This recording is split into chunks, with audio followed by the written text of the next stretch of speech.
let's review how we got here. Games 1 and 2 belong to St. Louis. They went back to Busch Stadium. In Game 3, Kansas City made it St. Louis 2 and KC 1. And then 2-1 Game 4, 3-0. It looked like the Cardinals were ready to clinch, but in Game 5, KC won. And then the dramatic game last night in which Kansas City, with 2 in the ninth, beat St. Louis. Hello again, everyone. I'm Al Michaels, and welcome to Game 7. And consider for a moment that 8 months ago, the Kansas City Royals were in Fort Myers, Florida, and the St. Louis Cardinals were in St. Petersburg, Florida. Through spring training, a 162-game regular season, the playoffs, and now we are down to 1 game for the world title.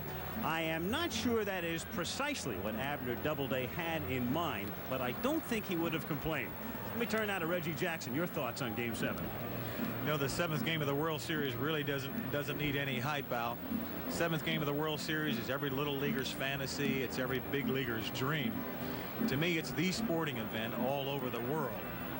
You know, as a participant, you come to the ball game today, as I did in 1972 and again in 1973.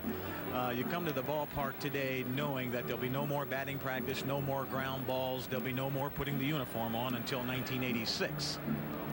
You'd also like to see a great ball game pitched by your pitcher. You know, the St. Louis Cardinals are a team that comes to the game today, and the only thing that they can do is blow this World Series if they don't win it. If they win it tonight, then everybody's going to say they should have did that a couple of days ago. The Kansas City Royals, on the other hand, are a team that tasted defeat last night, and whatever they do is really a bonus. They're a team that was just thrilled to be here today, Al. What I'd like to see before the World Series is over, talk about two guys that have had a great season, John Tudor and Brett Saberhagen. I'd like to see a scoreless duel go to about 10 or 11 innings, then let it be won or lost in the bullpen. One more time, the envelope, sir, and the winner is?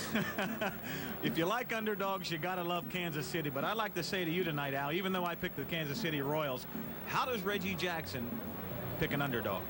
Have I ever been an underdog? Not to my knowledge. Well, we'll be finding out as to Game 7, the Cardinals taking on the Kansas City Royals to determine the winner of the World Series, and we'll be back in a moment. Dick Hauser comes out. So does Whitey Herzog. Remember the other night when Herzog was talking out of the corner of his mouth? He was upset with the calls he was getting when Andujar was pitching. And Herzog, who was very critical and very outspoken, is remaining mild, but just maybe getting his point across here. Don Dinkinger was the home plate umpire when John Tudor faced the Royals in Game 1, and coincidentally, it was Dinkinger at first base last night, and he made the safe call, as we said in our pregame comments, as you saw in that little film clip, and it's Dinkinger back behind the plate tonight. Not often does an umpire get a hand, but there was a small smattering of applause when Dinkinger's name was just announced. Cardinal lineup tonight. Like last night, they go with Ozzie Smith in the leadoff spot, and Willie McGee, who had batted #1 for the first 5 games, is second. Tommy Herr is third, still looking for his first RBI in the World Series. Then Clark, the cleanup batter. Andy Van Slyke batting 5th. Terry Pendleton, the switch-hitting third baseman, the #6 hitter. Tito Landrum is in the 7 spot tonight. Darrell Porter does the catching. And the pitcher is John Tudor. Take a look now defensively at the Royals. Steve Balboni, the first baseman. And Frank White, who made a nice little play last night on that ball hit by McGee up the middle. And that choked off what would have been a Cardinal rally in the 8th inning. They settled for 1. Buddy Biancalana, we all know about him now, the shortstop. And George Brett at third. In the outfield, Lonnie Smith in left field. And along with Willie Wilson in center, those two play every day. And the right field situation, the platoon with Darryl Motley getting the start tonight against the left-hander Tudor. Jim Sundberg, the kind of guy who it takes an entire 2-week period like this to really appreciate, is the catcher. And on the mound is the cool and composed one, and it's a cliche to say that, but how else do you describe Brett Saberhagen? Other than very talented. What impressed me in Game 3, 9 innings, 6 hits, 1 run, 1 walk, which is very impressive. And he's not a strikeout pitcher, even though in September he did have games with 10 and 12 strikeouts. Features a fastball, a changeup, and a curveball, but what impressed me about the third game was he didn't have his changeup working earlier in the game, which has been his best off-speed pitch.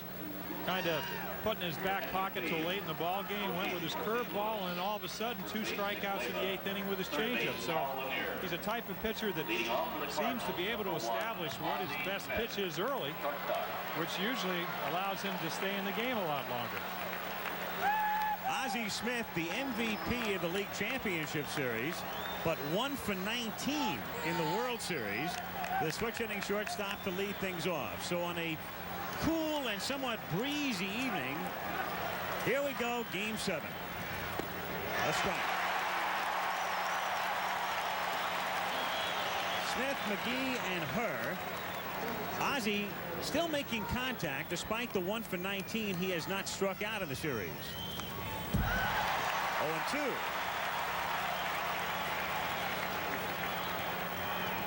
To me, Al, the big interest, I mean, everybody says the big game, everybody down on the field saying who's going to win, Tudor and Saberhagen. If you're a pitcher, you can't throw any harder. I mean, if you try to throw harder, you lose your feel, you lose your control. You can't make the ball break any sharper when you throw a curveball.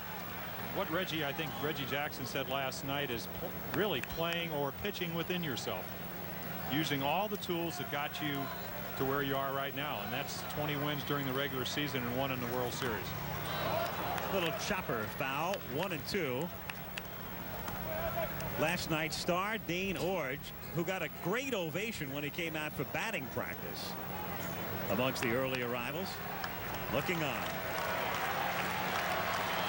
1-2. In the air to center field, and Ozzie will be 1 for 20 as Willie Wilson puts it away.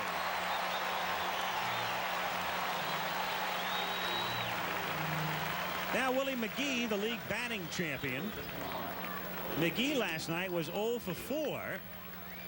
He had a chance in the 8th inning with a score of 1-0 St. Louis. He came up with the bases loaded and hit that ground ball up the middle, and Frank White was able to turn it into a force. Like Smith, a switch hitter. 1-0. Jim, you said to act natural and to stay within yourself. Don't you find it very difficult in this situation to do that? Oh, most definitely. One of the worst things a pitcher can do is tense up. When you tense up, what it does is you just don't have the looseness with your wrist and your fingers. And when you do that, the ball straightens out. That's in the air to center field. Wilson broke the wrong way, comes racing in, and he does that time and time again with his speed.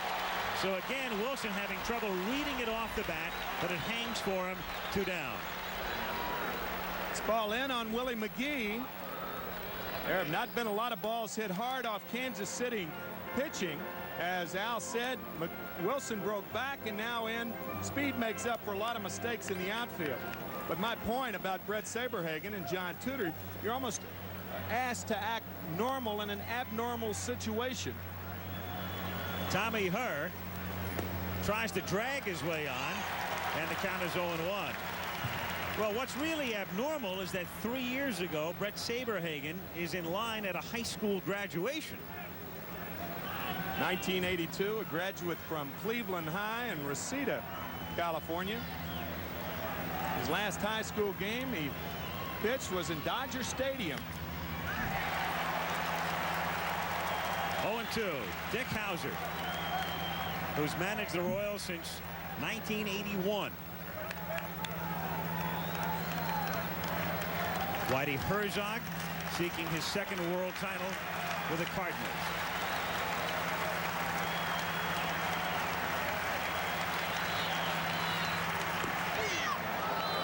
One and 2. Herr, who drove in 110 runs during the regular season, has none in the World Series. Partially, or in good measure really, because Ozzie Smith has not been getting on at all in front of him. McGee has, but not Smith. 1-2 the count. That's one of the big reasons Herr had such a good year. He had McGee and Coleman batting in front of him and Jack Clark behind him. Sandwiched in front of power and behind speed. That's a good formula to drive in runs. Well, you're a pitcher and you know a guy can run on first base, but throw a lot of fastballs, and Herr's smart enough to know that. That's hit in the air to shallow left field, and Biancalana, looking up into the night sky, puts it away. 3 up, 3 down. Cards nothing. Royals coming up. Royals lineup tonight, as usual. Lonnie Smith is the leadoff man. Smith hitting .333 in the series, and then comes Willie Wilson, also having a good series. George Brett, who was stymied last night, went 0 for 4. Frank White, the cleanup hitter. Tonight they have Jim Sundberg, who scored the winning run last night, batting 5th. Steve Balboni hitting 6th. Darryl Motley batting 7th, the right fielder. Buddy Biancalana hitting .333 in the series is the shortstop, and there is Saberhagen, who set him down 1, 2, 3. And the Cardinals defensively, the outfield of Landrum, McGee, and Van Slyke in right. Pendleton, Smith, Herr, and Clark in the infield. Porter back of the plate. And John Tudor, who has been magnificent, Jim, with 3 days rest this season working. Well, he has. In the regular season, he was 6-0 with an ERA of 0.69, which it's mind-boggling. He's just been magnificent. You can almost, and Tim, I know you alluded this the other night, you can watch Darryl Porter, who will be catching him, move in and out, and you can tell what kind of not only stuff he has, but what kind of control. Saberhagen I look at as a power pitcher. Tudor is pretty much a control pitcher, an excellent changeup. You can almost know it's coming. He has such great arm action, you can't pick it up. And as you said, I'm not going to go into the whole description because I can't remember it. He's kind of like a surgeon with a scalpel. He'll really cut you up. Stays out of the middle of the plate, and when he does that, he's successful. A heart surgeon. Pitch outside to Lonnie Smith, 1-0. Yeah, the only problem is, as we said the other night, when he takes the heart out of a team, he doesn't replace it. And he's done that a few times since early June. 1-0 to Smith is fouled away. Since early June, John Tudor is 23-2, with both losses coming to the Dodgers and both to Fernando Valenzuela.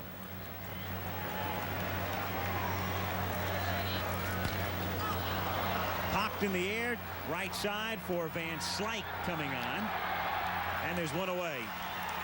Jim, you've been here many times. Now tonight it's breezy. It's breezy for the first time in a game in Kansas City in the World Series. The flags seem to be blowing from right toward left.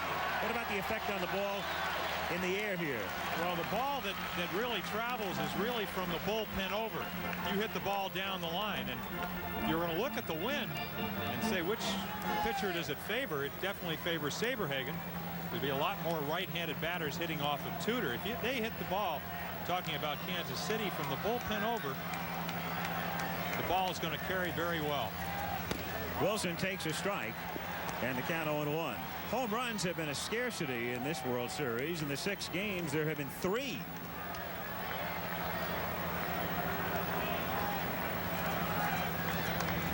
And none in this ballpark. 0-2. Temperature is 62. It was up in the 70s again today. Just gorgeous. Wind appears to be, as we sit here, a little bit more than 7 miles per hour. It has probably picked up. 1 ball, 2 strikes to count on Wilson, a switch hitter. 278 during the regular season. And his career against Tudor reflected there. Remember, Tudor spent a number of seasons with the Boston Red Sox in the American League. So it's the case of several of the Royals having had prior experience to the World Series facing Tudor.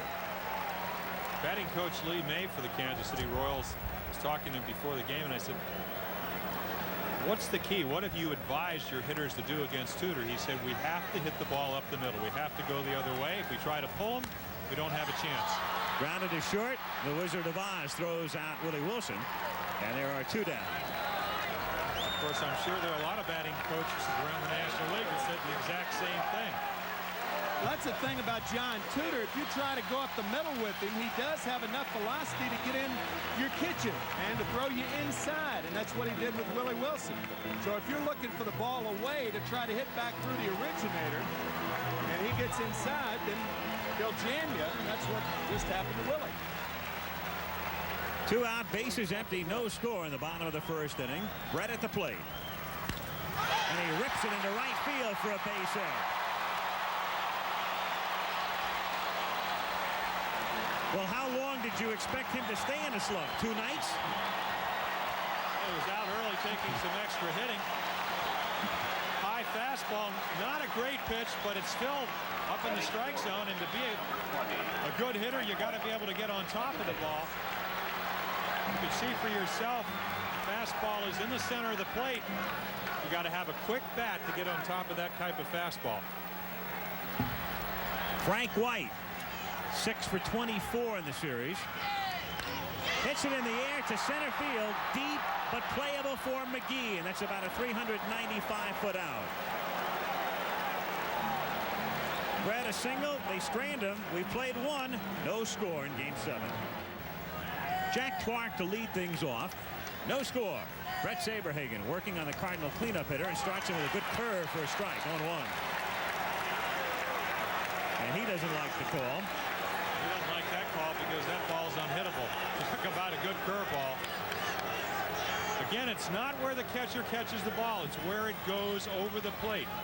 A lot of times a curveball will look low, but when it went over the plate, it was a strike. 1-1 the count. Clark, Van Slyke, and Pendleton in the second inning.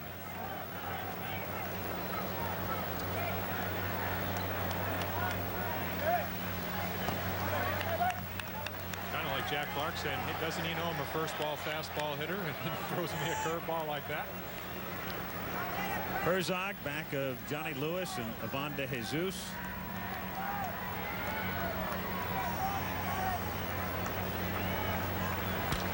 And that's hit into right field for a base hit. So Clark off the end of the bat the other way. And the Cardinals have their first hit. So the leadoff man gets aboard for St. Louis, and Andy Van Slyke will be the batter. I guess Jack Clark proving also that he's a fourth ball fastball hitter right here. A 2-1 fastball away, and he smokes it to right. I've never really been able to understand that first ball fastball deal.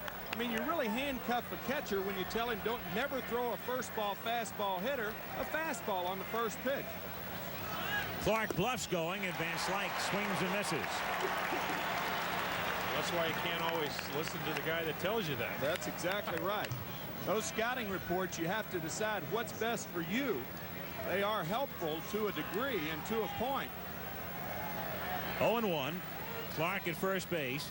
Right field has been an area of desolation for both teams. Cedeno and Van Slyke have not hit a lick. And Motley, who's out there tonight, and Sheridan have not hit. That's line just foul and knocks down the first base umpire, Billy Williams, who was behind Balboni, and he has to go down. I'm all right, says Bill. Well, Billy Williams still showing there are some reflexes in the old guy. Gets out of the way. The ball is just foul. Kind of an unusual pitch. You throw a fastball right by a guy and come back with a changeup, especially with a runner on first. You have that big hole into right field. But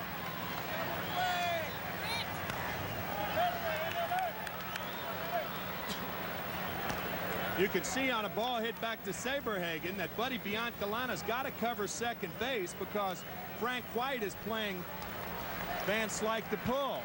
No way for White to ever get over there, so he has cut down that hole somewhat. But I agree with you, Jim. Off-speed pitches are not good with a guy holding a runner close. 1-2.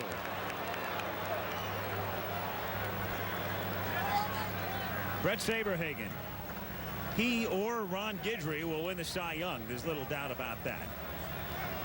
And again, we might mention it one more time. Postseason play does not count.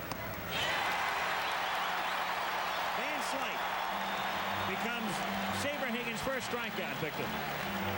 And he's 0 for 8 now in the series. well, he can be overpowering. We talked about the 10 and 12 strikeout games. He struck out 8 against the Cardinals in the third game. Good running fastball. It's just tough to catch up with that kind of pitch when it has that kind of movement at 92 miles per hour. Terry Pendleton, who made some sparkling defensive plays in the league championship series. And he's been solid and steady defensively in the World Series and had the big hit in game 2. 0-1. We've talked really over the course of the first 6 games in this game that it's been a pitcher's World Series, very few big innings, but it seems the Cardinals have been very poor at advancing runners. Perfect example there. Get the leadoff man on. No advancement of Clark to second base to put a little bit of pressure on Saberhagen. In the air to center field, and an easy play for Willie Wilson, and that's Willie's 3rd putout. 2 down with Clark still at first base after the leadoff single, and Landrum is the batter. And you can now extend it to 54 innings in the World Series, and the Cardinals still have only that one multiple run inning, the 9th in game 2. And this is the team that led the National League in hitting this season. Led the National League in runs scored. Many offensive categories. Stolen bases. Of course, Vince Coleman with 110 of them has been inactive. And Landrum, the man who has replaced him with that great LCS, and then off to a great start in the World Series, and has been silent the last couple of nights and has something in his eye. And that's something that might be relatively commonplace tonight. I don't know if Tito wears contacts or not, but with the breeze blowing as it is, that lends itself to a little bit of dust, debris flying around, and it's prone to happen on a night like tonight. It'll be interesting to me. We talked earlier in the World Series that they were basically pitching Landrum away, and all his hits were away. They've stayed inside. Popped up. Brett calling for it. And Clark leads off with a single. And that's that. No score. And the 1.5. Bottom of the 2nd. Here is a John Tudor mini self-analysis. I'm really a pretty mellow person. I don't get overly excited when I'm pitching, with the exception of from within. So I don't show my emotions on the mound. And for me to go out there and just take it as another ball game has been a lot easier for me, I think, because I'm that way. And that's what I have to try and do, because if, like I said, if I went out there thinking this is it, then I might panic and just go to trying to do things that I'm not capable of doing. Can't imagine Tudor panicking after what we've seen over the last 4 months as he starts Sundberg with a strike. 0-1. Well, that's the first thing that I ever learned in spring training, going all the way back to 1964 in Thomasville, Georgia. Do not wear your emotions on your shirt sleeve. Do not let the opposition know what you're feeling. And it's a lot easier said than done. Let me believe. I mean, give up the home run, and Sundberg hits a fly ball to center field, and that's been a busy area tonight. And that's the 2nd put out for McGee. His counterpart Wilson has a trio, 1 away. Now Balboni, and the crowd exhorting Balboni. Steve thought of as having a terrible postseason, but still he averaged 286. He has 6 hits. The problem is all singles. But last night, a big single after Clark couldn't handle his foul pop. And he drills it to left, but it's hooking. And foul. Well foul. And back out of play. And the wind helping to push it even further back than it might have gone on another night. No balls and 1 strike to count.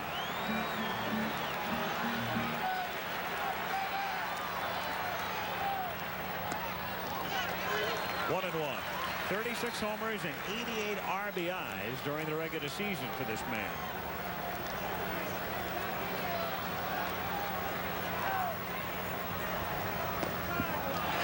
Change low, 2-1.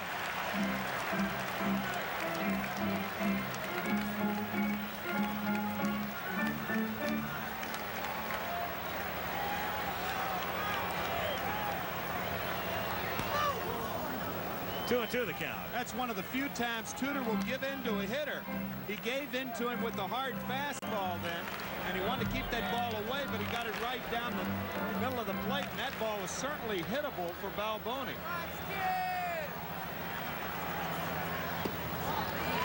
Changes speeds, comes inside, and it's 3-2. John Tudor's not totally. He's a lot like he was in the first ball game. He only gave up 1 run, but he wasn't razor sharp. He is all over the place with his control so far tonight. And that's outside. So Balboni is at first base and 1 out, and Motley is the batter. I think you said razor sharp because that's the way Tudor would say it with his accent. In a stoic manner. Because he's from New England. That's correct. Hey, I know a lot of animated people from New England. Most of them used to boo me when I pitched in Fenway. And sometimes cheer. Especially when I give up those long home runs. Motley is the batter. 1-0 the count on Darrell. Buddy Biancalana on deck.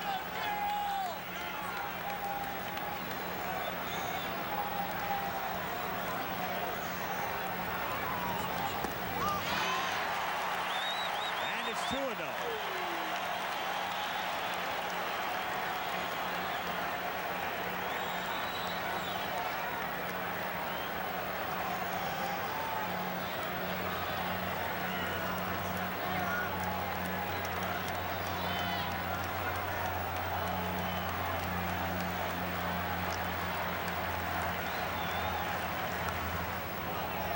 Two and 1 the count. Last night we mentioned Herzog had said, as you see Balboni at first base, that Andujar was a long man, and he might have brought Daly in last night if he was needed early, and he wasn't the way Cox was going. Tonight, Campbell would be the likely long man, and the count goes to 3-1. He'd only start an inning, he says, with Andujar. He wouldn't bring him out of the pen. And the only time he would use Daly early would be in a situation where he couldn't afford to have the game broken open. But you really don't think about long men too much when you've got Tudor as your starter. That's fouled back, and the count goes to 3-2. Dick Hauser's been very conservative in sending his runners in situations like this. Well, we have now been wrong about 93% of the time. I say he is not going. What do you say? Well, I think you send him, and the reason you send him is to stay out of a double play. The fact that Balboni can't run has nothing to do with it. He is going just barely, though, on one of the worst breaks of all time, and it's fouled away. Balboni was going, but he was going about a second and a half after that pitch was fouled back. Well, it's not the runner's responsibility to make contact. It's the hitter's responsibility to put the ball in play, or if it's not a good pitch, to take it. So you got to make sure the pitcher pitches, and with that in mind, you can break. It's almost like a squeeze play, breaking late from first base, as opposed to a squeeze when you break late from third. 3-2, and they throw over there. Balboni with about a 2-step lead. What Clark is doing, as you can see, is playing just behind the bag, keeping Balboni as close as possible and then moving back as Tudor comes to the plate. And Motley drills it to deep left field, but hooking again, and that one is foul. And that one almost went over the top of the foul pole. That was so high.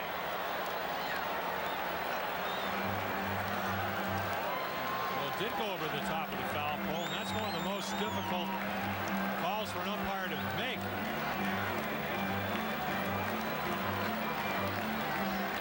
Well, hits this ball about as well as you can hit a ball. Looks like Carlton Fisk Jr. Not the end result, though. He was in his home run shuffle then, wasn't he? That was a no doubt about it. Just watch those. 3-2. The foul poles here, as Motley goes back, the foul poles are not that high, and he wants a new bat, as you can see, and that one literally went over the top of the foul pole, or the top of the plane of the foul pole. How can you hit a ball that far and that hard and not want the same bat? Yeah. You wonder. Here, he's changing bats. Sometimes you have a hairline fracture as you look at the foul pole in left field. As Al mentioned, that ball very high. But sometimes you have a hairline fracture in your bat and you discover it. I'll tell you, if you discover it after hitting the ball that far, you keep it. Right.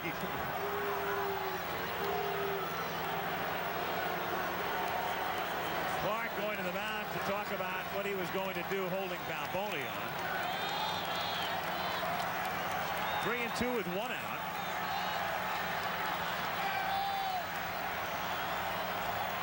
Balboni is going, and the pitch is again drilled to left field, hooking down the line, and gone.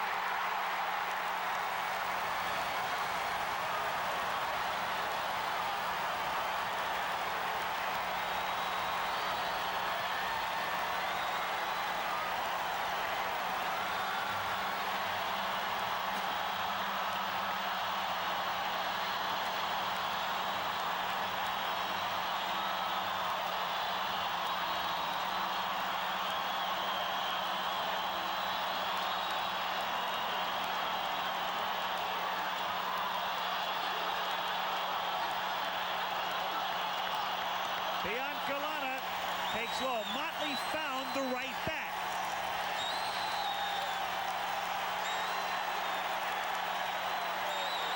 Maybe that's his fair bat. His other one was his foul bat.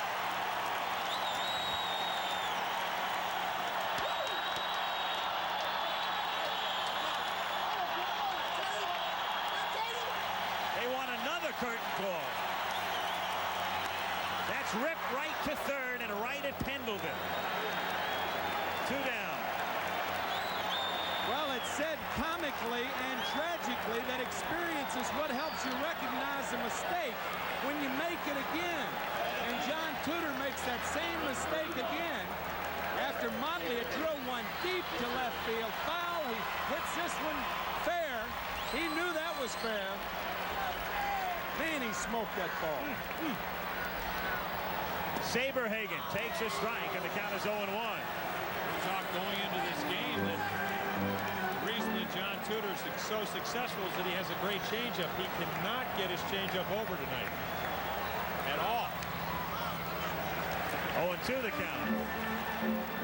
And sometimes when you do not have your full repertoire, you'll throw a fastball, which Motley hit foul, and then you don't have another pitch to go to. You kind of hope.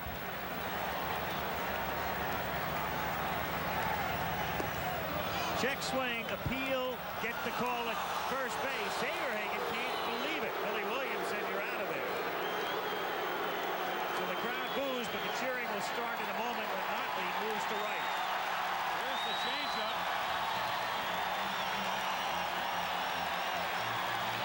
There goes Darrell, and there go the Royals into a 2-0 lead at the end of 2. Going to the bottom of the third inning. That's very interesting right there. We talked about 28 seventh games having been played, and the road teams in the past have won 17 of them. So there have been a lot of quiet celebrations in games 7. 1-0 the count on Lonnie Smith. Good breaking pitch, 1-1. I can't imagine there's too much left for a celebration tonight in Kansas City, but I'm sure there'll be one if the Royals win. There was a celebration last night as if the Royals had already won the World Series after that dramatic Game 6 victory. Horns honking until at least 3 in the morning. 2-1. We can definitely bear personal witness to that. You're on your way to breakfast about that. Right. 3-1 the count. An interesting thing about John Tudor, he talked about keeping the game within himself, but notice the facial expressions when he does not get the ball where he wants to. And Lonnie Smith starts the third inning with a walk, and you're exactly right in the sense that Tudor, who does not normally express his emotions, all of a sudden you can see the grimacing and the facial contortions. And it's 2-0 Kansas City with a man at first and nobody out in the third. If I was pitcher against Brett Saberhagen tonight and I was John Tudor, I would get the message, and I've already gotten it, that I cannot afford to give up too many more runs and still be in this game. Especially the way the Cardinals have been hitting in this series. Wilson lifts it in the air to right field and toward the line, and it's playable for Van Slyke in foul territory. Andy taking a couple of looks, and he had a lot of room, and makes the play. So Wilson, who loves to go after that first pitch, does it again. 1 out. Tudor facing Brett here. Walked only 1.6 batters per 9 innings this season. So right off the bat tonight, he has already walked more than he normally walks in a 9-inning game. He walked Malboni prior to Motley's home run, and now Smith to lead things off in the 3rd.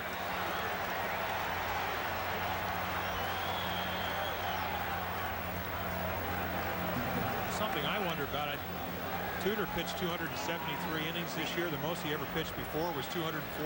He's pitched in 4 postseason games, extra game in the playoffs, also having to pitch 3 times in the World Series. I mean, he's pitched almost 50 innings more than he's ever pitched in his life. You really think that has anything to do with the 7th game of the series, though? And can't you gear it up one more time? Well, it's easy to say, and I think emotionally you'd like to think that, but he stopped throwing between starts because he said he's just a little bit more tired than he's ever been before. Outside. It all goes back to what you were talking about before, trying to be loose. It's great to say, hey, this is just another game, but if your arm's a little bit tired, you become a thrower instead of a pitcher, and this is a man right here that cannot be anything but a pitcher. He's not overpowering like Saberhagen. And I would think because of that, Jim, he wouldn't be nearly as effective by pitching too many innings as a power pitcher would. He's a guy who relies on pinpoint control, but he hasn't had it tonight, and he is working on 3 days rest. And again, John Tudor is a guy who would be less effective working on 3 days rest than, say, a Brett Saberhagen. I would think. We had that graphic, and it went into the past tense about not walking batters. It said had not walked a leadoff batter in 127 consecutive innings, and what that means is that's 14 games worth where he had not dug a hole for himself at the outset of an inning by walking a man anyway.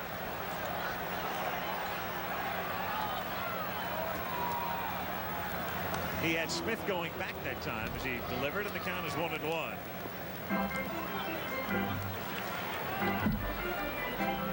Sometimes walking a hitter is not the worst way you can be wild. Darryl Motley had a good cut at a 3-1 pitch, and then the 3-2 pitch. Sometimes you're better off walking hitters. Certainly, I'm sure that's the way John feels about Motley now. Smith goes, and Brett unintentionally grounds it to the left of Tudor, and no play.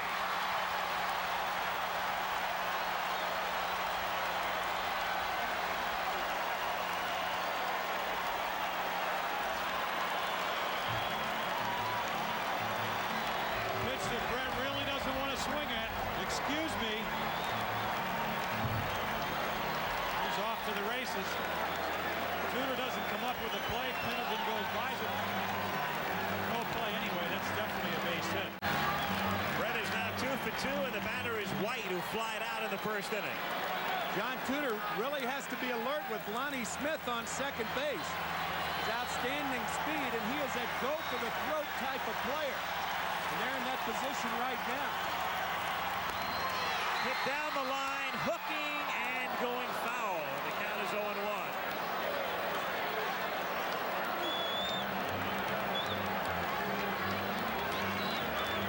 If you're a base runner at second base, your ideal time to steal third is with 1 out. Because you're willing to take more chances to steal third with 1 out. Because if you're over there with 1 out, you can score on something other than a base hit. That's the theory behind it. Bill Campbell is up in the bullpen.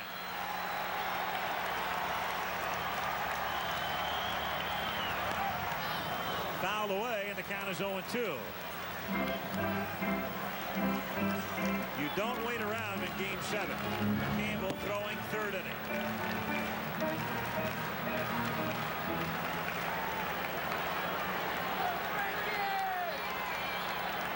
Two on, 1 out. 3rd inning, 2-0 KC. Half swing foul, still 0-2.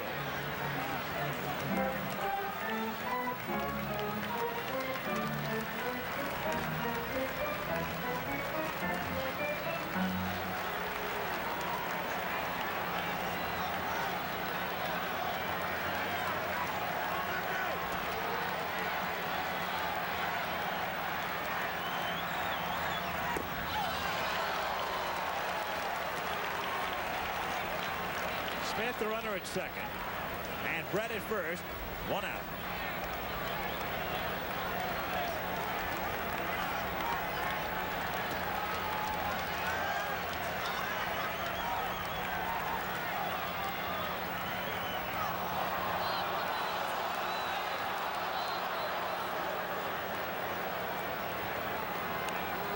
The crowd will always chorus balk.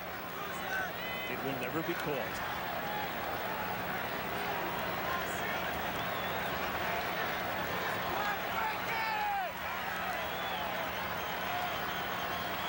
There go the runners. Pitch outside. Porter's throw. Great play by Pendleton to the runners are safe. But Pendleton saved a run and maybe another. A lot of times with the runner stealing in a double steal situation, you're better off to try to get the tail runner with the right-handed hitter up. You have the impediment of the hitter. You have to throw over it. Lonnie Smith in there easily. An added point to that is the trail runner never gets as good a jump as the lead runner because he has to make sure that the lead runner steals third base. The play to second would have been the best play in the safer play, and more of a straight throw to second because you don't have the right-handed hitter to throw over. The infield comes in now. They cannot afford to give up a run on a ground ball. Ball 3. On deck is Sundberg.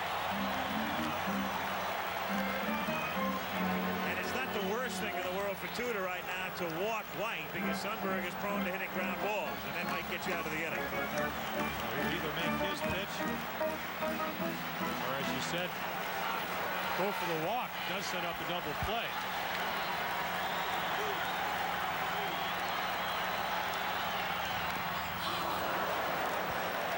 Still 3-2.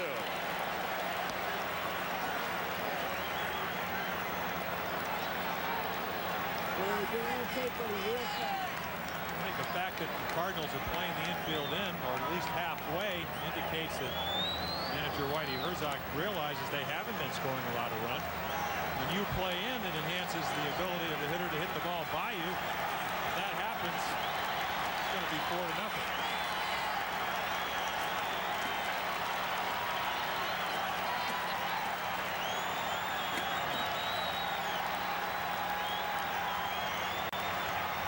And that's outside.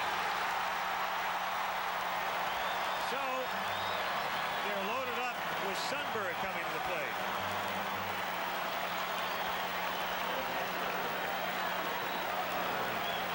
A difficult decision, Al, but here you have a guy on the mound that's won 24 games for you.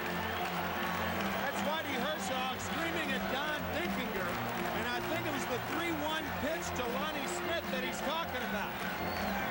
You remember, Dinkinger called it low. It was Dinkinger last night at first base who missed the play at first base, and Whitey Herzog and the Cardinals thought that that was a big play, and they thought that they should be celebrating in St. Louis tonight.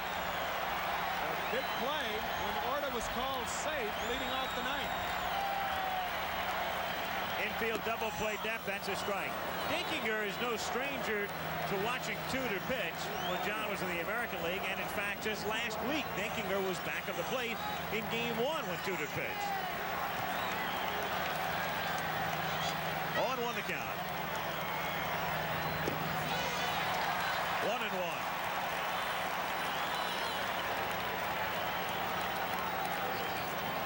Only the umpire who starts game 1 can also umpire again in the World Series, as is the case in game 7 because of the rotation of the 6. They move around every night, and back they come to their original order tonight. 2-1.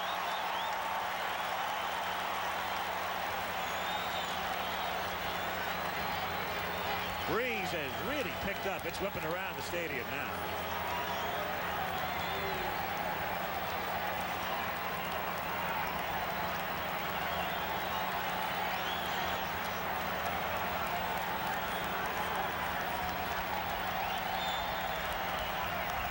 That's fouled back, and the count is 2 balls and 2 strikes. So the bases are loaded with Lonnie Smith at third, George Brett at second, Frank White at first.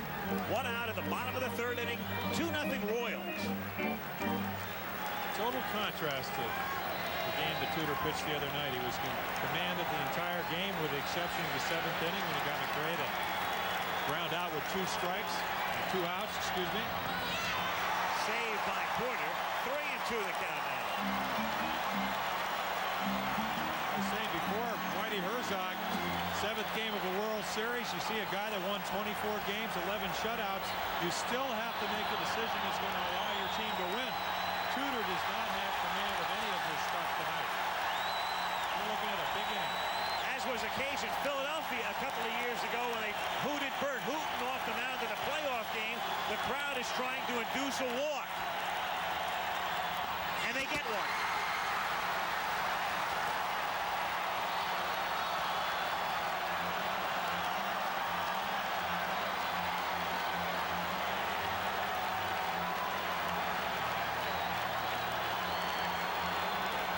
Herzog making a very uncommon visit to the mound.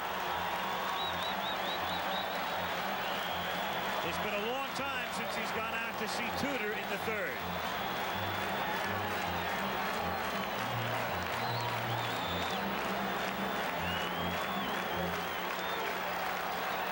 Two bases loaded. Watch his reaction. So Sundberg walks, 4 walks, and to the bullpen they go. And so Campbell comes in. Tudor this season, in a remarkable year, had walked as many as 4 in a game, only twice and never more than 4. And the earliest KO since the 22nd of April. It's 3-0 Royals, and they're still going. Bases loaded walk to Sundberg. Check out the reaction of Brett at second base. Ball 4 delivered there. Tudor, and here's now the reaction of George Brett. Another run is over. Well, it's a gift. It's the only way you can describe it. It just doesn't happen very often from a pitcher of that quality. Campbell has to keep in the game. Balboni, the batter. Campbell came in and struck Frank White out the other night with the bases loaded early in the game with the score 4-1 in St. Louis. Infield, double play depth. Popped up on the first pitch in foul ground and drifting back out of play. 0-1 the count. Balboni and then Motley. Motley's home run in the 2nd inning made it 2-0. 3 walks and a check swing single by Brett that made it 3-0 in the 3rd.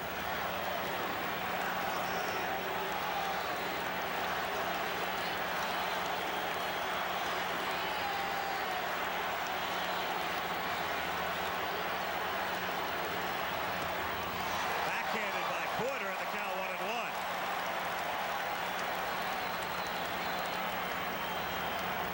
Bases loaded, Brett at 3rd, White at 2nd, and Sundberg at 1st.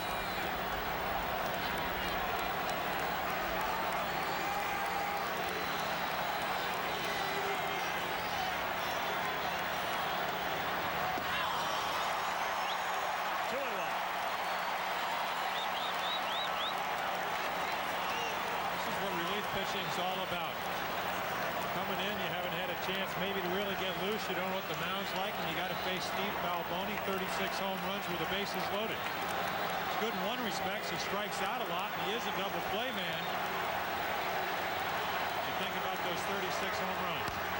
That's grounded into left field for a base hit. Brett scores. Up comes Landrum with the throw. Too late, and it's 5-0.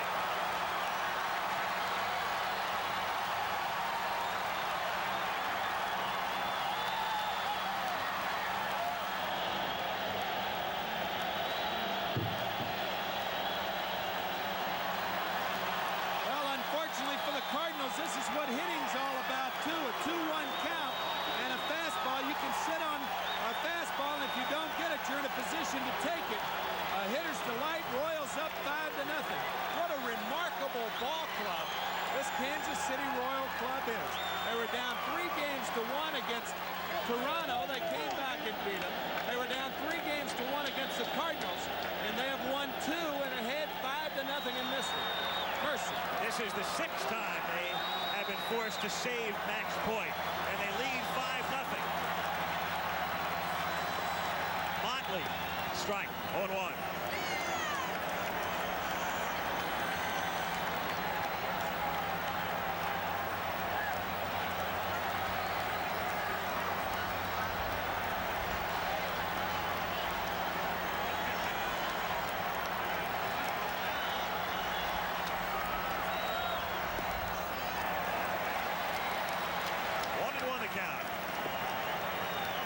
Funny in a way about Balboni, he's really not having a good series, and yet he's had a couple of singles at very critical and key points. 7 hits, all singles. In fact, Balboni's average for the World Series is now over 300. Little squibber to the right side. Clark will make the play at first base, and the runners advance. And Biancalana will come up with runners at second and third.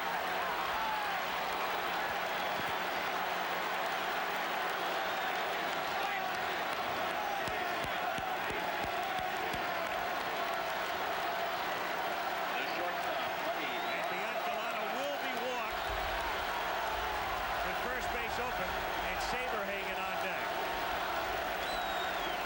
And Buddy Biancalana has not drawn many intentional walks. Not in the American League with the DH.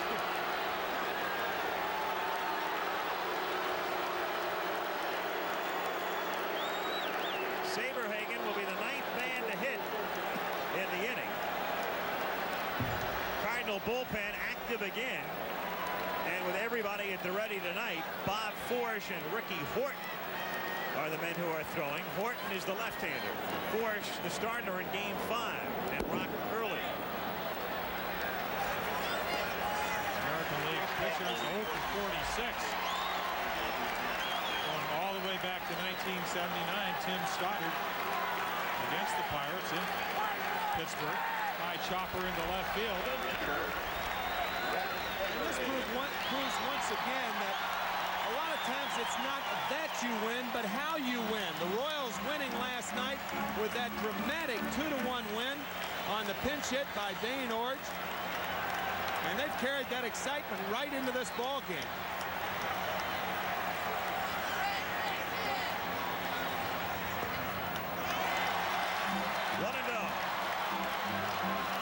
So the Cardinals, who were 2 outs away from the world title last night, are now at least 6 runs away. At least.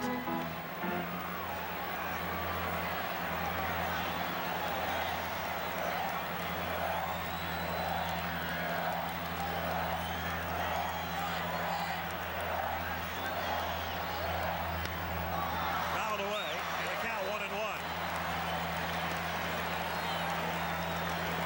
Blum and Somber.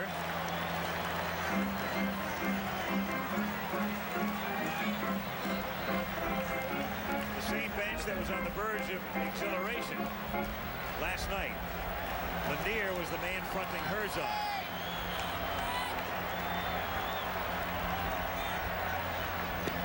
Good breaking pitch, and the count is 1-2.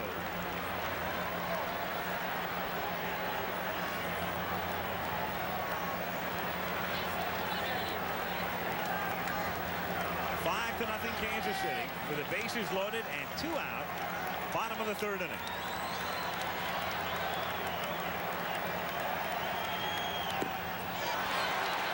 Two and two.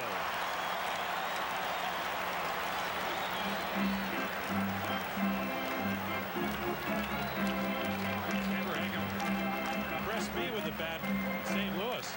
He had 372 his high school senior year at Cleveland High in Reseda. Some athlete.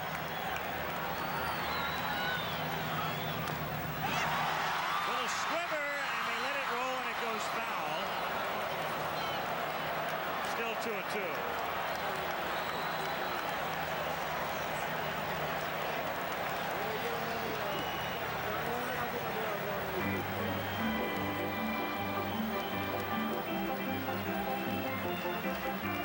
I can't believe it. Every time I look at Saberhagen, you can't be 21 years old, 3 years out of high school, and go about it the way he has youngest pitcher to ever pitch the 7th game in a World Series. He's also the youngest pitcher ever to start 2 games. By the way, and we've all watched him on television now for 2 weeks, he's a great kid. He really is. Very friendly and poised and polite. Fun-loving kid. Down he goes. Well, he can't do everything. But his mates have staked him to a 5-0 lead as we go to the 4th. Art Spander of the San Francisco Examiner reminded me that there have been 437 plate appearances in this World Series with 3 homers going into tonight's game. Reggie Jackson hit 3 on 3 swings in 1977. What do you think, Mr. October? I guess it goes to show you that you don't need home runs to win a ball game or to score a lot of runs. The time that the Royals got the 3 runs, they only put 2 hits on the board, Al, and one of those hits was an infield hit, so the Royals are continuing to get the breaks that they got last night. You know, you guys were talking before the game about the demeanor of John Tudor and his attitude and the fact that he was a little bit nervous and the fact that he was wondering if his season would go down the drain if he had a bad ball game tonight. That's an attitude that you can't take to the mound. It's one that you just can't impress upon your teammates, because you may even make them tense. You got to go out on the mound and just give what it takes. Don't give me 100%. Give me what it takes. The Kansas City Royals have done that tonight. And Sundberg starts the bottom of the 5th inning with a single to right field. I refuse to believe that the Cardinals are going to die tonight with just 2 hits. I'm still waiting to hear from them. And they are overdue. Sundberg is a good opposite field hitter. Campbell gets the ball up, shoots it into right. Again, and just another perfect example of, in a big ballpark, which is what we have here in Kansas City, as we see Whitey Herzog not only going out to the mound, possibly going to the bullpen, what you have to do. And he's going to bring a relief pitcher in. Jeff Lottie, who had gotten up. Andujar had been working, and Lottie will now come in to pitch here. 5-0 Kansas City in Game 7, bottom half of the 5th inning. And Balboni comes up to face Lottie, and Lottie is in the game because Herzog just can't afford to get any further down. You've got to go to one of your top guys here. Swing and a miss. He has Andujar in the bullpen. He also did not make the double switch, meaning that Lottie will just pitch this 1 inning. They'll use a pinch hitter, and then he'll worry about it. It would probably be Andujar if it stayed 5-0. If it got to be 5-3, let's say, you'd see Worrell and Daly up there again. Up high in the count 1-1. Lottie led all National League relievers in ground ball double plays. 19 out of saves out of 22 possibilities, so he's the type of guy that can do the job for you. And as you said, Al, you just can't afford to get any farther behind. Tudor and staff. Saberhagen and staff if need be, but that doesn't seem to be the case so far. And Lottie induces double plays. And he's got a pretty good contender for that dubious honor at the plate right now. That's grounded go through the hole, and Balboni's ground balls keep finding the holes.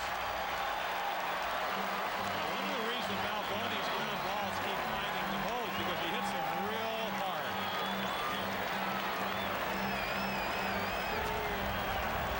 I don't think anybody in the Kansas City Royal organization cares whether Steve Balboni has not had an extra base hit in postseason play. Perfectly content with those singles that he has been hitting, timely singles. His last one drove in 2, and this one makes the threat come alive here in the 5th. Now Motley at the plate, first and second, and nobody out. Trying to crank up another one.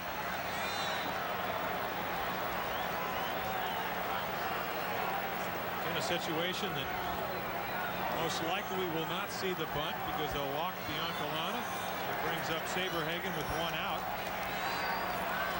Unless you're thinking squeeze, and Probably never had to do that before. Didn't squeeze in high school. What did he hit? 372? Yeah, you don't bunt to bunt again. You don't bunt runners over to bunt again. If you're going to bunt them over, you want to bunt to have somebody drive them in, not bunt them in. 1-1 the count. I'm sitting here laughing to myself, thinking about Balboni. He's been called everything in this series, including a big stiff. And Steve can laugh at him and say, hey, you know what, folks? I'm hitting 348. That's right. He's 8 for 23. There it is. 1-2 with nobody out. Sundberg at second, Balboni at first. 5-0 Kansas City. And it's fouled away.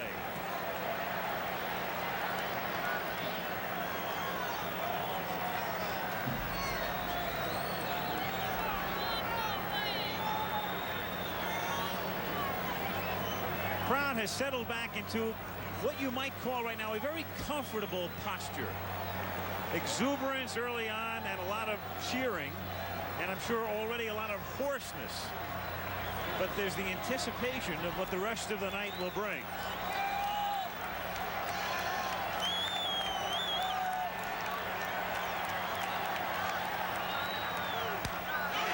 Ripped into right center for a base hit. That will score Sundberg. Balboni stops at second. 6-0.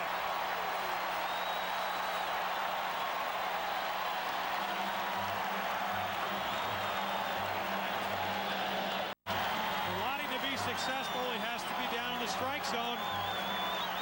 Up in the strike zone. There, can't get it. And Slyke quickly enough to hold the runner at second. But Sundberg scores. Now beyond Kalana. Still nobody out. Buddy, buddy, everybody's name being chanted. Half swing, and he came around 0-1. The crowd here really has reason to be excited because from a sports standpoint, these fine fans here in Kansas City really have never had anything except the Super Bowl champion. And that was back in 1970 when Lenny Dawson and company beat the Minnesota Vikings in the '70 Super Bowl. Hank Stram was the coach. 0-2 the count. Up high. This is a franchise, just to refresh you if you're not that familiar with recent history. Kansas City had the A's, but they moved to Oakland, and the Royals were born in 1969. They came into the American League the same year the Seattle Pilots came in, and that team is now the Milwaukee Brewers. And Biancalana goes down swinging, so this is a team that's been around for only a decade and a half as Saberhagen comes to the plate.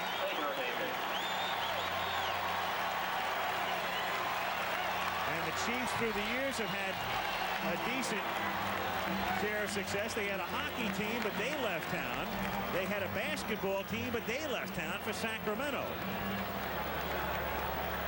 It's the second time the Royals have been in the World Series.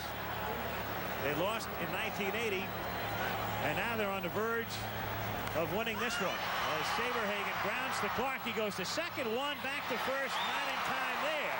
As they try to get the double play, Clark going down to Ozzie Smith and back too late to first.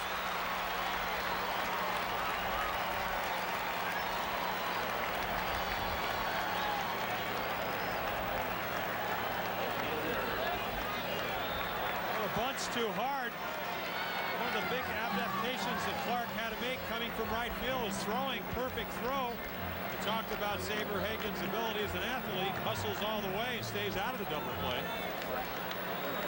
One of those plays as a pitcher, if you stop and watch it, the inning's over. Lonnie Smith comes up already for the fourth time. We're in the fifth inning, and Smith is making his fourth plate appearance. 1-0 the count. Balboni at third. Saberhagen at first. And for the first time in the World Series, the pitcher really does need a jacket on the bases. It's chilly. 1-1.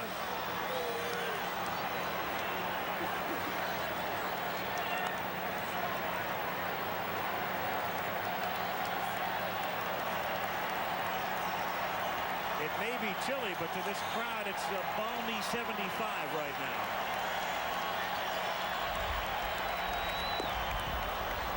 One and two.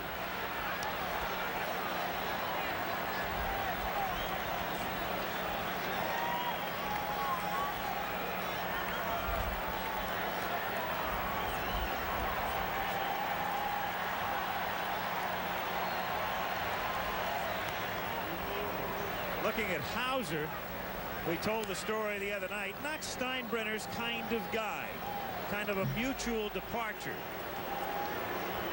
But what a perfect fit for this franchise and this team. Perfect. It's amazing how his ball club mirrors his emotions, too. 2-2 the count. And the whole front office here is basically that way. From Joe Burke to John Schuerholz to Herc Robinson to Dean Vogelaar and all the way down the line. There's been great consistency, and a lot of things have been underplayed and understated here, but they have done their job so inordinately well.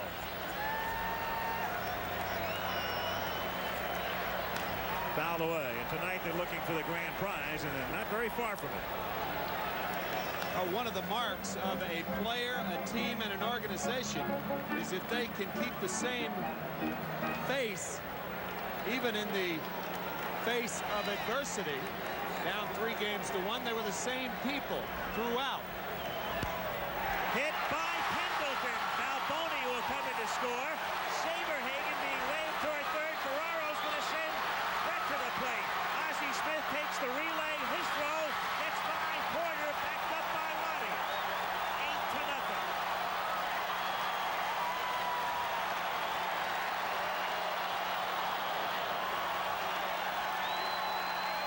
Fastball smoked down the line. Pendleton with a diving effort. One of the toughest walls to play in the American League. If it gets by, it can be an inside the Parker. Strong throw from Landrum. You see again, Saberhagen running all the way. What's up play by Laddie? It is 8-0. It's a double, 2 RBIs, third on the throw, a swing and a miss, and it's 0-1.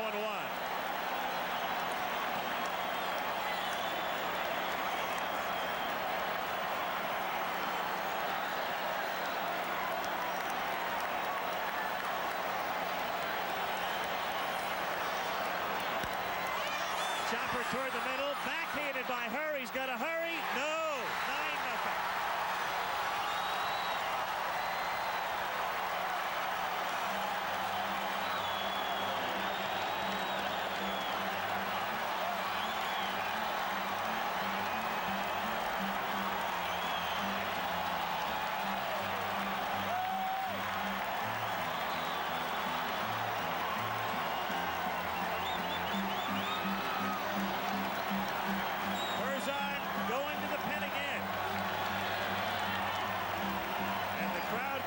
Berserk again.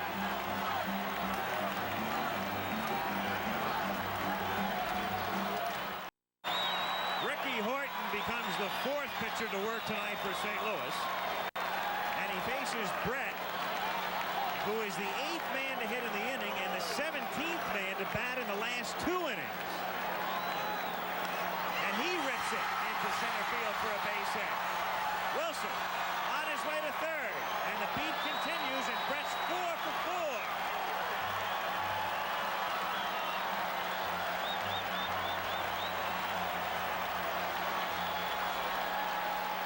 Well, George, first time in 12 games last night. He's not gotten a hit in the World Series. Certainly making up for it tonight.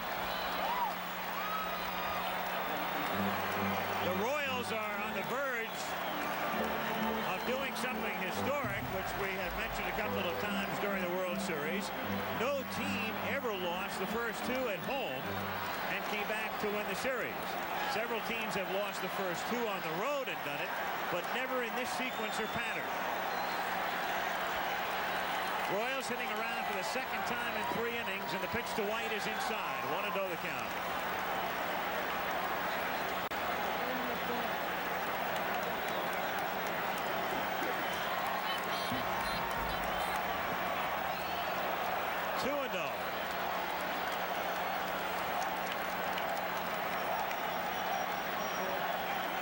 thing that will sting for the Cardinals when they think back, not tonight, last night, and Herzog now has to vent his wrath with, well, not really. No, he's going to make a change here. He vented his wrath earlier, and Landrum is trotting in from the outfield. Herzog going to the mound. He's got Andujar in the bullpen, and he's going to bring him in. He's going to make the double switch. And so Tito Landrum, who had such a tremendous league championship series and such a brilliant start to the World Series, departs in a rather inglorious fashion with his club down by a score of 9-0, and he comes out as part of a double switch. Herzog's double switch has Mike Jorgensen now playing left field, hitting ninth. Joaquin Andujar comes in, bats in Landrum's spot. Jorgensen will be leading off in the top of the 6th inning. We're still in the 5th. 9-0 Royals. And White at the plate. And the count, Andujar inherits, is 2-0 with Wilson at third and Brett at first.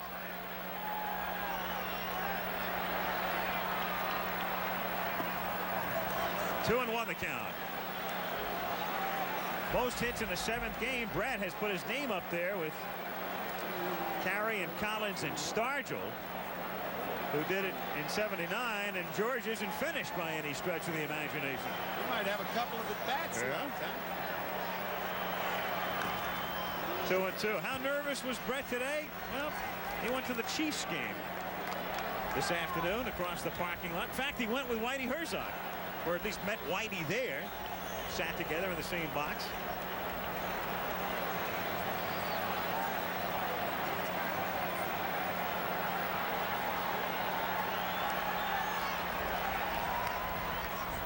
Still 2 balls and 2 strikes. Vince Coleman, we mentioned last night, and I'm still wondering about it. I said, you know, if the Cardinals had gotten to the point where they had a huge lead, either last night or tonight, I suspected that Whitey might give Coleman an at-bat. He might even do it under these circumstances very late in the game tonight, just so Vince can say he's played in the World Series. Even though he's hurt, he's still eligible to play.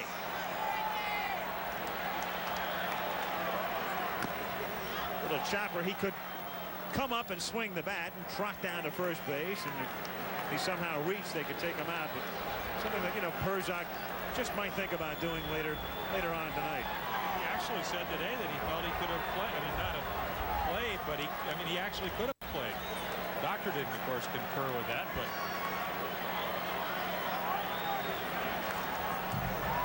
still 2-2. Yeah, if the doctor says that you should be out 5 weeks and you said you could play, there's obviously a disagreement there. I think what he probably meant was that the pain that he had, because he was walking around a week ago with relatively little pain. It's when he started to run, especially on AstroTurf, where he did have a lot of the discomfort. Popped foul and drifting back out of play. 2-2. Think about Frank White, the batter now, too. The old baseball academy started by Ewing Kaufman. White, the prime graduate, a man who has been here throughout his career. He was here very close to the birth of the franchise. Has played his entire career with Kansas City. And what a night like this means to a Frank White, a quiet and classy gentleman. Foul back, 2-2.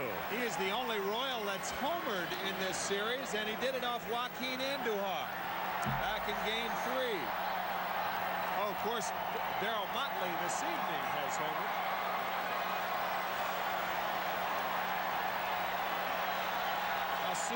How soon they forget, huh? Yeah.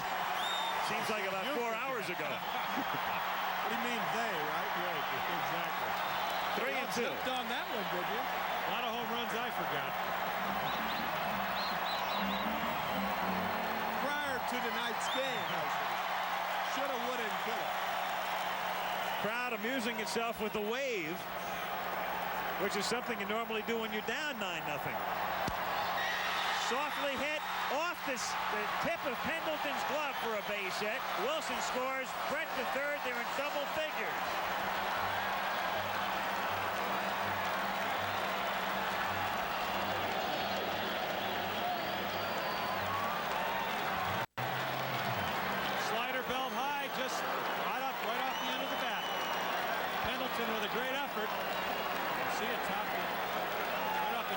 his glove. Now Sundberg.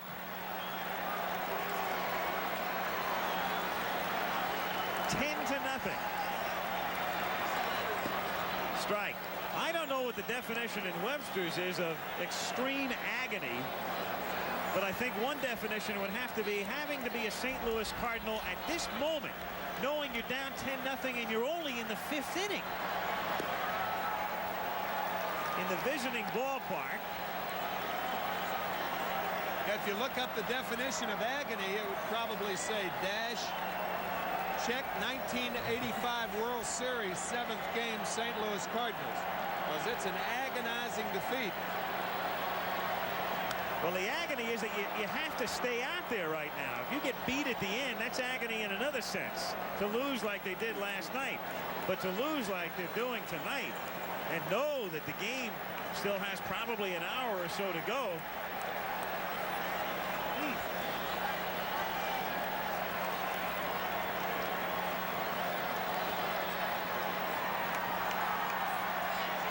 Back in 1934, the Cardinals beat the Tigers 11-0 in a 7th game. That has been the most one-sided defeat.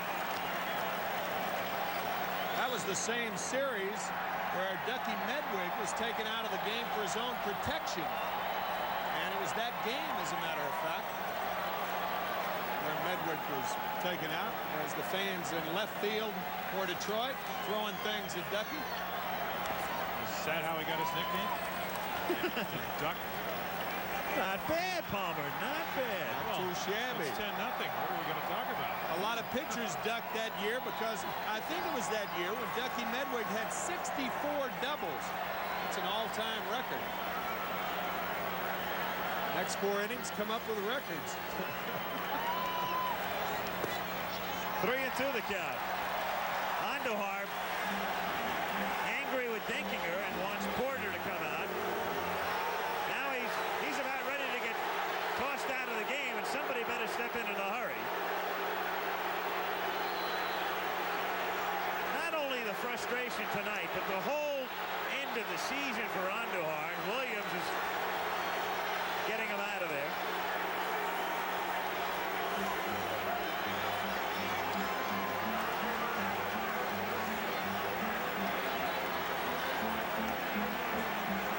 Whitey's gone.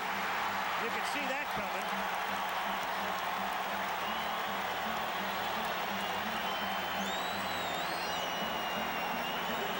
Second manager in Major League World Series history to ever get booted out outside of Earl Weaver in 1969 in a World Series game. And Billy Martin, Billy Martin also. I think. We'll check it.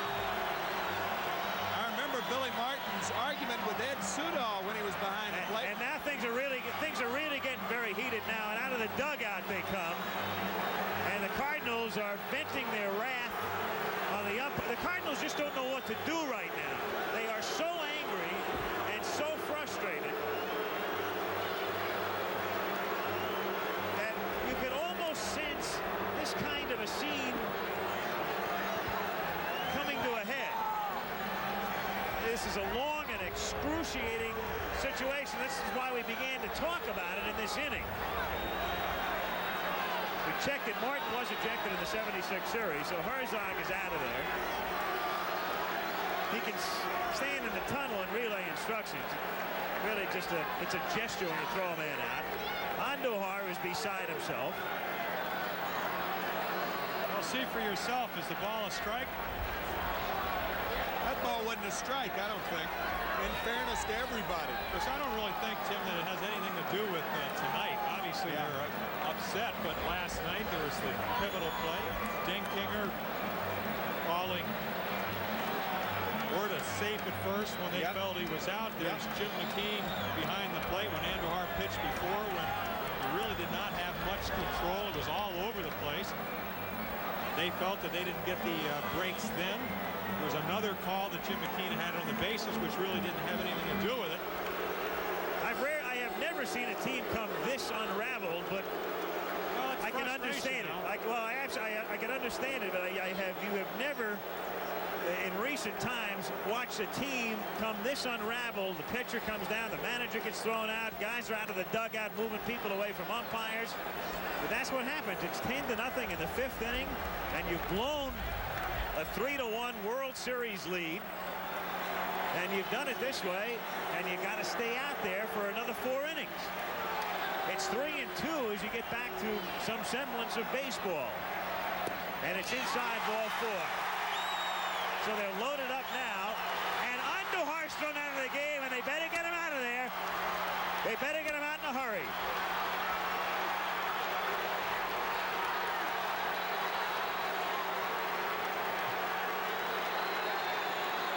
Nick Leyva, Terry Pendleton, Ozzie Smith.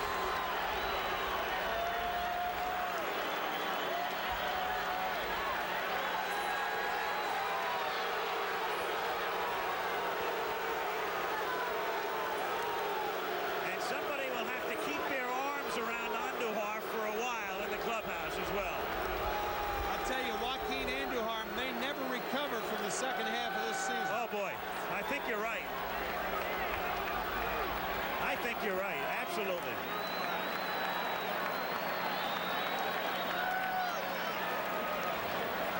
Once again, it almost looks like an instant replay. A running fastball, it's way inside. Again, another emotional outburst.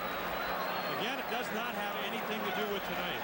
Yep. A man that was 17-4 at one point, went on to win 21 ball games, could not pitch the big game when he wanted to.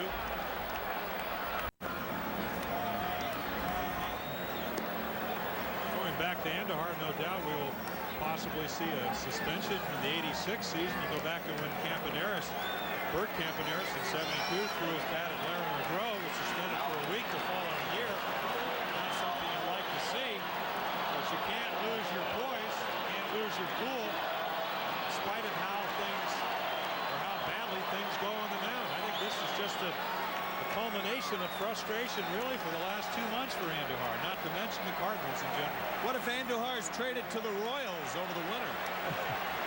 I don't think that's going to happen. Balboni in the dirt. That one gets away from Porter, and it's 11-0 as this massacre goes on.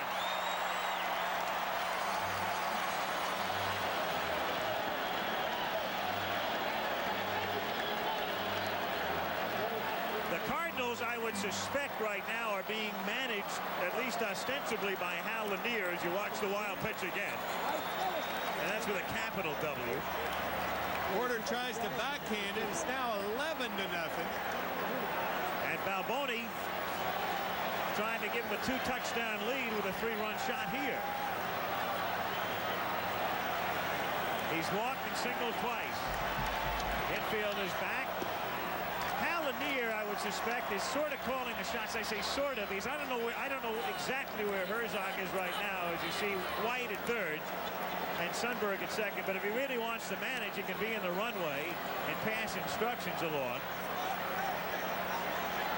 But Lanier at the reins, at least as far as the umpires are concerned. And Lanier may be beginning his managing career a little early because he is a prime contender for the Houston job. There is Lanier without the jacket on the right of your screen.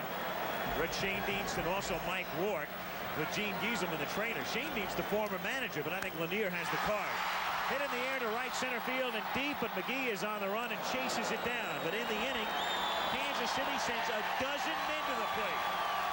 Score 6, into 5, 11-0 Royals.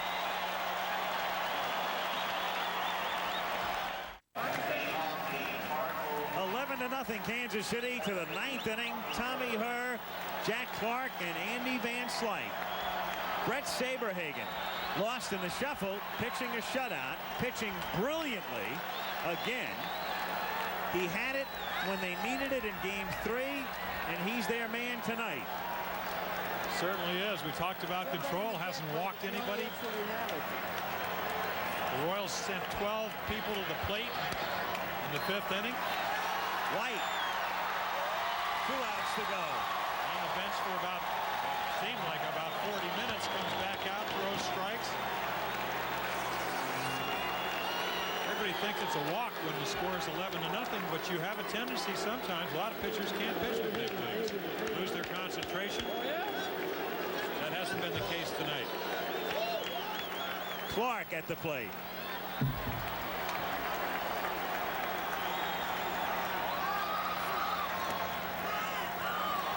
One thing about the Kansas City fans, and they can be very proud of it, for the first time in a while, we have no horses ringing the field. 1-1. You don't need them here. They are not the kind of people who are about ready to go out and tear up George Thomas' property. 1-2, and that's sort of refreshing these days.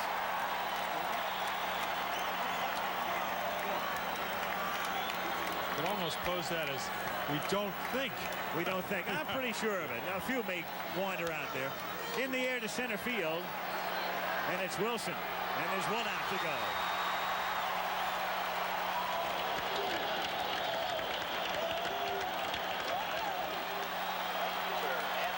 Andy Van Slyke, the batter.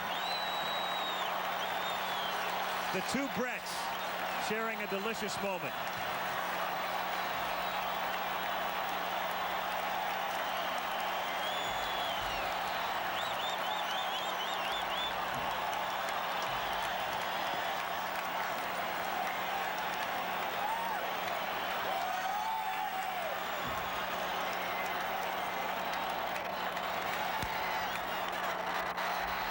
To Motley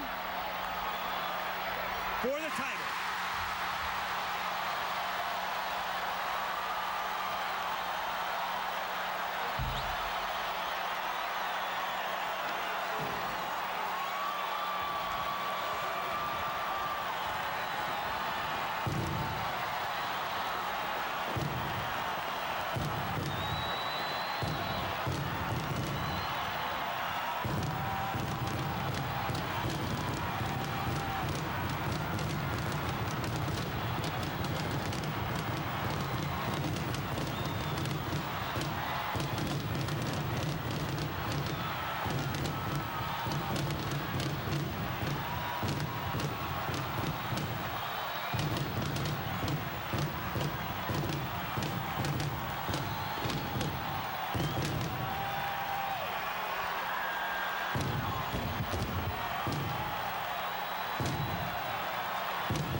The Kansas City Royals are the 1985 World Champions.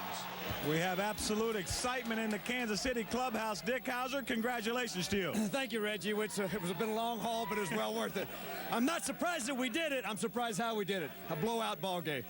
Mr. Fogelman, how do you feel? Well, Reggie, I just feel fantastic. I'm just very honored to be involved with such a great organization and great people, and I'm a lucky guy, and I really appreciate being here. Mr. Kaufman, I've played against your ball club a long time. You beat us too, Reggie. I want to say that when the Royals lost, they lost with dignity. And when we win the same way. Well, you certainly have proved that tonight. The Commissioner of Baseball, Peter Uberoth, has a trophy to present, the World Championship trophy to the Kansas City Royals. Get a hold of that, buddy. These are courageous team, Reggie. Courageous folks. We got it. Congratulations, you guys. How about it? I got it. Yeah, how about that? All right, good. All right. Dick, tell me about the ball game tonight. You guys, you know, you had John Tudor and Brett Saberhagen pitching tonight. Did you ever expect an outcome like this? Not really, Reggie. You just never know what's going to happen in this game. I knew Saberhagen would pitch a good ball game. He's done it all year. I'm surprised it was a blowout game, but you know baseball, anything can happen. The Cardinals are a good ball club. They're a good organization. We started catching a break or two. I thought once we came back to Kansas City, they didn't put us away in St. Louis. When we got back here, I don't think our guys were cocky or overconfident, but we kind of had that look in our eye. Not Dick Hauser, but the ball club. They proved it. Dick, before we present the Chevrolet Most Valuable Player Trophy, what about the Kansas City Royals? The Western Division of the American League is supposed to be the weak division. I heard that. I've heard that for a couple of years now. Well, that's history, too, just like a lot of records and a lot of things that happen, dynasties and all those other things. We're a good, solid ball club, and we've got great pitching, and the character came out in this World Series. It was a great series for us, Reggie.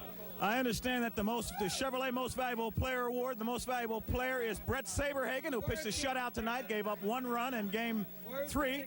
Mr. Commissioner, the Most Valuable Player trophy over here. Here is Brett Saberhagen. Come on up here, Brett. You can't have them both, please. Brett, outstanding game. What can you say? You know, coming in here, I was extremely nervous. You were nervous? I was real nervous. Fortunately, we got some key plays. I don't think this should all go to me. We had 25 guys contributing in this series. Dane Orge last night, and you can just go up and down the line. It really belongs to everybody on this ball club. Mr. Commissioner, the Most Valuable Player Award. Well, this is the Brett Saberhagen, the Chevrolet Most Valuable Player. This is yours, Brett. It's a guy who's made this whole country proud. A hell of a ball player. Great series. Let's get that trophy turned around so everybody can see it. I don't weigh this much as the trophy weighs. All right, thank you, Reggie, and our thanks up here, of course, to Alan Roth and to Steve Hurt for a great job. And history made tonight by the Royals, the first team in history to lose the first 2 at home and then win the World Series. Al Michaels, Jim Palmer, Reggie Jackson, Tim McCarver saying so long from Kansas City, with our deepest appreciation to the gentlemen whose names you'll be seeing, the ladies and gentlemen who made this series possible.